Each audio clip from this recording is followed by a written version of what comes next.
फिर Jesus Zeus, ऐसे ही महात्मा बुद्ध, इस तरीके से फहरिस्त बनी है। लेकिन खुशनसीबी है कि टॉप 10 में नंबर 1 पे अगर कोई आता है तो वो हमारा पैगंबर आता है। बेशक, क्या बात। ये खुशनसीबी है। एक ऐसे इस्लाम को, एक ऐसे दीन को हम मानते हैं, हमें फख्र होना चाहिए। लेकिन अफसोस, मैं तुम्हें परखने के लिए सिर्फ एक चीज पूछूंगा, और जिनसे आती हो वो हाथ उठा दें, नहीं आती हो तो मैं ये सिर्फ मुझे ये जज करना है कि हाँ, हम सिर्फ ऐसे ही दावेदार हैं कि इस्लाम का दामन नहीं छोड़ेंगे, गौसे आजम का दामन नहीं छोड़ेंगे।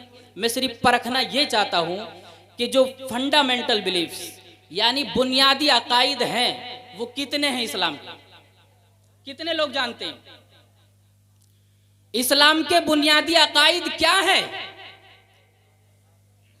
कोई जानता है तो हाथ उठाए। ये है मुसलमान हमारा।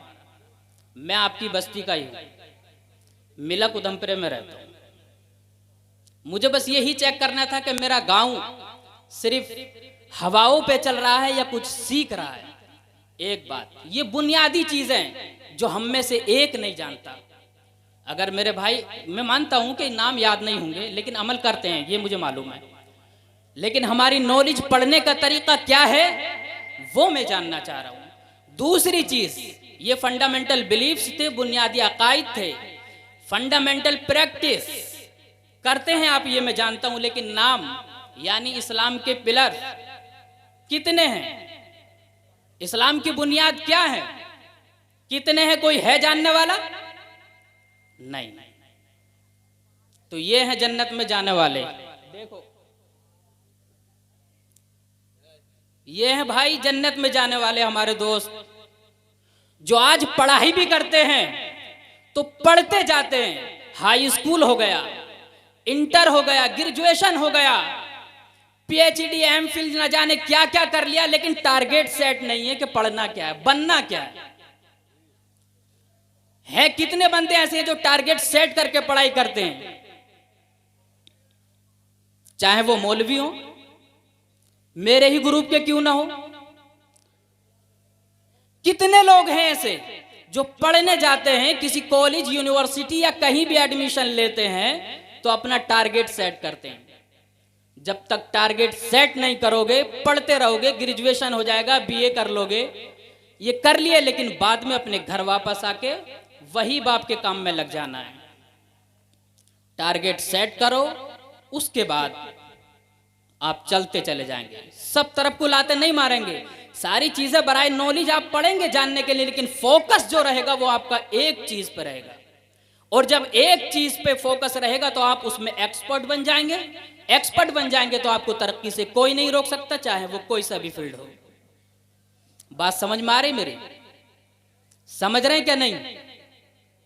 हाँ, तो ये बात निकल के आ गई, मैंने बोल दिया। और बता दूं एक खामी, आज हम भी दीन सीखते हैं, स्कूल कॉलेज ये सब हम पढ़ते हैं, लेकिन हम सारे मुस्लिम हैं, हमारे भाई बैठे हैं, बहनें भी बैठी हैं। मैं ये सवाल मेरा सिर्फ उनसे है जो लोग बाप बने बैठे हैं कि वो लड़कियों को तालीम क्यों नहीं देते। मैं स्कूल कॉलेज की बात नहीं कर रहा, चलिए कोई बात नहीं, वो आपका माइंडसेट उस पर बना पड़ा है। लेकिन ये बताइए, इस्लामिक तालीम भी आप क्यों नहीं देते? लड़कियों को क्या इनका हक नहीं है? इनका हक नहीं इस्लाम की तालीम सीखने का? क्या इनका हक नहीं है कि ये भी नमाज के फराइज वाजिबात जाने? क्या ये इसीलिए पैदा हुई समाज के अंदर कि बड़ी होगी फिर माँ के साथ प्याज काटना सीखेगी, हल्दी पीसना सीखेगी, बर्तन धोना सीखेगी? क्या ये इसीलिए पैदा हुई इस दुनिया के अंदर?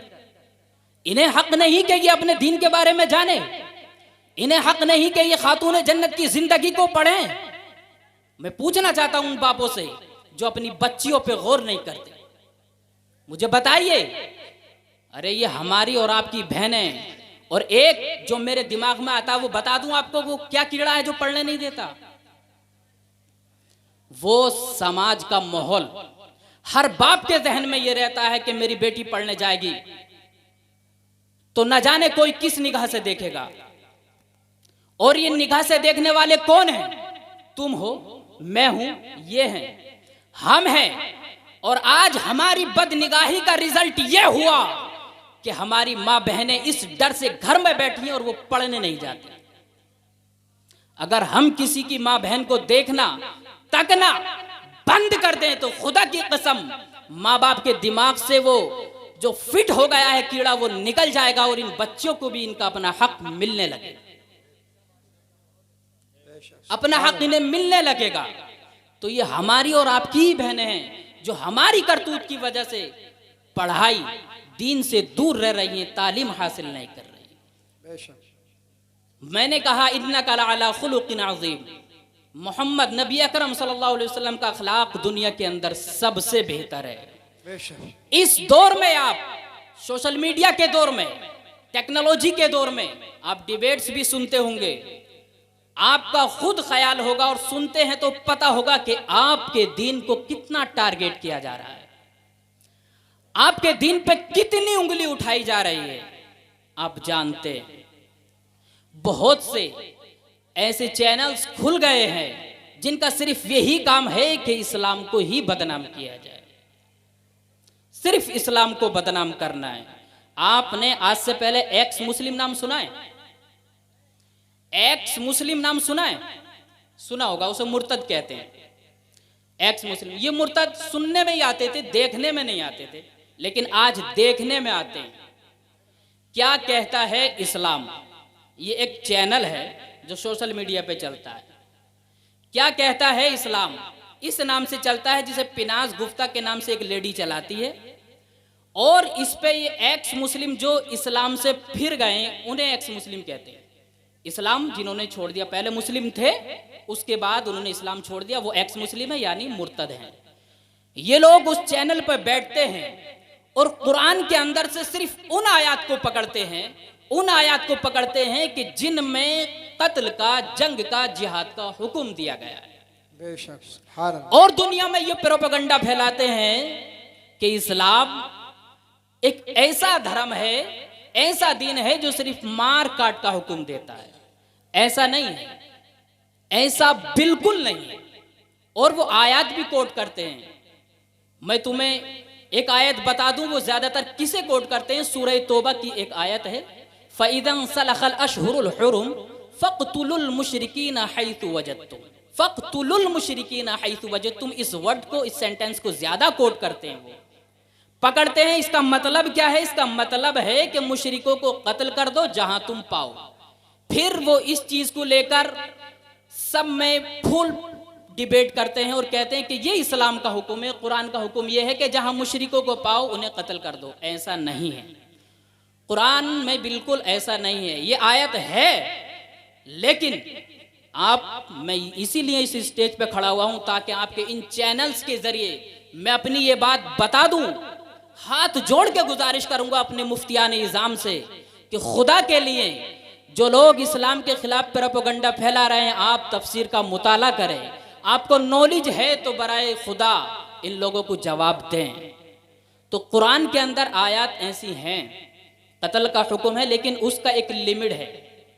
जैसे यही आयत कुरान के अंदर है, बिल्कुल है, लेकिन इसका एक ऑर्डर था कि इसका हुक्म कब तक लागू है। सुलह हुदैबिया आप पढ़ेंगे, सुलह हुदैबिया में एक कॉन्ट्रैक्ट हुआ था कि 10 साल तक कोई जंग नहीं होगी, लेकिन जब कुफ्फार ने उस वादे को तोड़ दिया तब ये हुक्म नाजिल हुआ कि अब इन मुशरिकों को जहां पाओ इन्हें कत्ल कर दो। तो ये उसी वक्त के लिए था, अब ये लागू नहीं होता। तो ऐसी आयत को भी वो पढ़ते हैं और ये नहीं बताते कि इसका सबब क्या था इस आयत के आने का। उन सबब से दूर रहते हैं, लेकिन उनका मकसद क्या है? सिर्फ गुमराह करना। ये समझ गए कि कुछ आयत कुरान के अंदर ऐसी हैं जो पढ़ी जाती हैं लेकिन हुक्म लागू नहीं होता। मैं इसे आपको एक एग्जाम्पल से समझा दूंगा, इंशाल्लाह कोशिश करूंगा कि नासिख और मनसूख क्या होता है। मतलब एक ऑर्डर था फिर खत्म हो गया। आप समझिए CAA एक कानून आ रहा था, CAA सिटीजनशिप अमेंडमेंट एक्ट आ रहा था, एक कानून आ रहा था। तो वो किसका वॉयलेशन कर रहा था? किस कानून को खत्म कर रहा था? जो कॉन्स्टिट्यूशन के अंदर आर्टिकल 14 है 14वां जो आर्टिकल है उसे खत्म कर रहा था। वो आर्टिकल कौन सा है? State shall not deny to any person equality before the law और equal protection of the laws within territories of the India. यानी ये कानून कहता था कि इस हिंदुस्तान के अंदर हर किसी का बराबर हक है। 14वां आर्टिकल है कॉन्स्टिट्यूशन का। इसे पढ़ना भी कोई मुश्किल नहीं, हर लैंग्वेज में मिल जाता है। इंग्लिश में भी मिलेगा, उर्दू में भी मिलेगा, हिंदी में, तमिल, तेलुगु, किसी में भी मिलेगा। पढ़ना कोई मुश्किल नहीं है, हर लैंग्वेज में मिल जाएगा। जिससे जो जबान आती है वो सीखें। तो इसका उल्लंघन होता। अगर ये वाला कानून लग जाता ना CAA, तो अब इस कानून की कोई वैल्यू नहीं रहती। समझ रहे हो मेरी बात को? जो अभी मैंने 14वां पढ़ा, 14वां आर्टिकल पढ़ा, इसकी कोई वैल्यू नहीं रह जाती अगर CAA लग जाता, लेकिन लगा नहीं। इससे समझ लीजिए कि कुछ आयत ऐसी हैं जो पढ़ी जाती हैं लेकिन हुक्म लागू नहीं होता। समझ में आई बात? तो बदनाम कर रहे हैं इसे। मेरा कहना आपसे यही है कि आप अपने दीन को समझें और इस पे अच्छे से अमल करें। खुदा के लिए अल्लाह तबारक व तआला हम सबको सीखने और सिखाने की तौफीक इनायत फरमाए। जो मैंने आपके अंदर देखा, मैं चाहता हूँ कि रब तबारक व तआला हमें उन चीज़ों को सबसे पहले सीखने की तौफीक इनायत फरमाए। आमीन अल्लाहुम्मा आमीन। व आखिर दावाना अनिल हम्दुलिल्लाहि रब्बिल आलमीन। अस्सलामु अलैकुम।